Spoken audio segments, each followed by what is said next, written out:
Shalom, friends.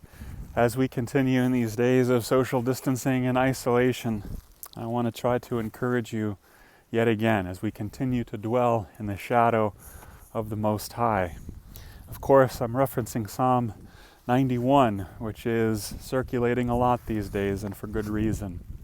But I want you to hold your mind on that word shadow for a moment.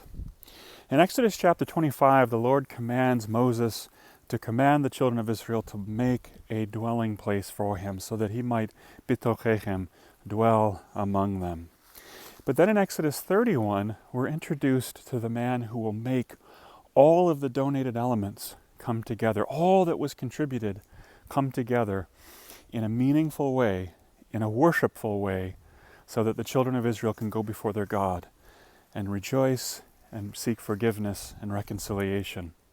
That man's name in Exodus 31 is Betzalel, Betzalel, and I said it in that way so you can hear the syllables, and I'll explain why in just a moment. As we see in Exodus 31, the Lord gives him wisdom to do this. He fills him with the Spirit in order to do this. Betzalel is also an artisan. He is acquainted with all of the skills that are necessary to make that heavenly vision of the tabernacle become an earthly reality, that spiritual vision become a spiritual practice here on earth. Why was it important for you to hear Betzalel?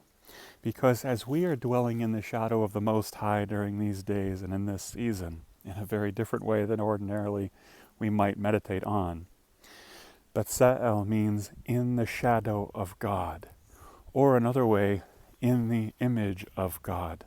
Remember, man is made B'Tselem Elohim, in the image of the living God. And it is our job as Ben Adam, as sons of Adam, as renewed sons of Adam, to go out and to bear the image of God in this world. We learn from Betzalel that when we are dwelling in his shadow, in his presence, when we are uniquely set with him, that he places within us all the wisdom that is needed, the words that we need to speak in season to those that we are ministering to.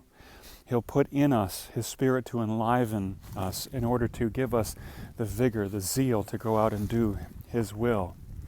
But also, he'll give us what we need by his grace and his mercy, all that we need to be a living tabernacle, which is what Betzalel was bringing into being. He was making this a living tabernacle that would serve the children of Israel for nearly 500 years.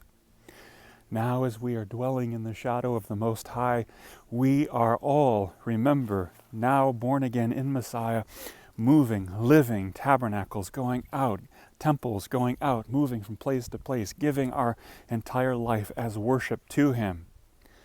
So what do we learn from this? Just as Betzalel, in the shadow of God, in the image of God, made that beautiful, sculpted that beautiful, wove that beautiful, molded that beautiful tabernacle of worship, we are now molded and being molded into the image of his Son, to be that living, breathing tabernacle to a world that needs to be drawn closer to the living God. So whatever your skill is that he is putting you, gift that he is putting in you now, as you rest in his shadow, he's preparing you to go out in a renewed way than what you did before. So be patient.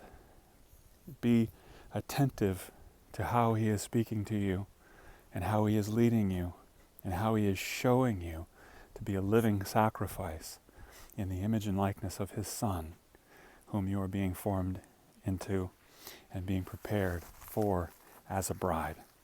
Amen. Amen.